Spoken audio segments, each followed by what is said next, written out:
Gentlemani orada როგორ თუ ცხვირი დიდი მაქვს. გლეხურად და დაბიურად ხელს ხო ვერ შემოგვარტყავ. გამოგიწევდი დუელში ხმლი. ერთზე იყო დამბაჩი. ო, სანამ დამბაჩეს მოიგონდნენ ხმარი შპაგა უღონთ. ვისაც გამოიწევდნენ იარაღის არჩევის უფლება იმას ჰქონდა. აი შენ თუ მე გამომიწევდი დუელში, იარაღი მე უნდა ამერჩია. მე უკვე დამბაჩები რო შემოდა დამბაჩის ესა დუელის დამბაჩებიც გამოჩნდა. ეს არ მოკლეს და დუელში რა ქვია? ვინა? Pushkini მოკლეს ხო, ფრანგმა მოკლეს ხოთა შორის. ხოდა მედალი პუსკის მიცესო და ეს. პუსკი ძალიან ბევრი ხალხი დაიხოცა იმითი რა ქვია, დუელებში. ნუ სადუელი დამბაჩები კიდე ცალკე იყო იმ შტუცერისა არ იყოს. მოდი ისე თოფებზე ვილაპარაკო და რატო არ წვებოდნენ.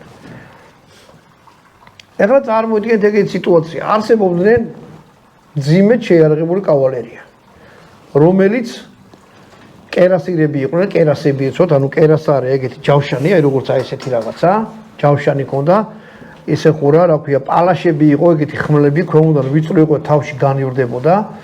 იმევსო ყავდათ, რა ქვია, გაწვენი ყავდათ, რომ პირდაპირ ჯარზე მიეშვა. რა წარმოიდგინეთ ეგეთი სიტუაცია, ხართ თოფებით. და იქიდან სრულად დაგიწყეს. თუ დაწვევი, ეგ ნიშნავს, რომ წყრივი აირია. წყრივი აირია თუ არა, მოწინააღმდეგე ხო ხედავს. წამოვიდოდა პირდაპირ კავალერია და ამ დაწოლილებს ზედ გადაგთელავდა ან გადაგივიდა.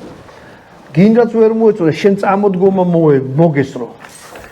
ისევ რიგში უნდა დამდგარიყავთ, ისევ უნდა გასწორებულიყავთ, ოფიცერს დაენახა როგორად გეხართ და ბრძანება გაეცვა რა მიმართულებით და გესროლთ. ამის დრო არ იყო. იმიტომ რომ კავალერია იყო მზად, რომ ეგეთი რამე მომხდარიყო. ან თუ თქვა ზარბაზანი მოხდა შუაში, კარტეჩი და თქვა 10 კაცი ერთად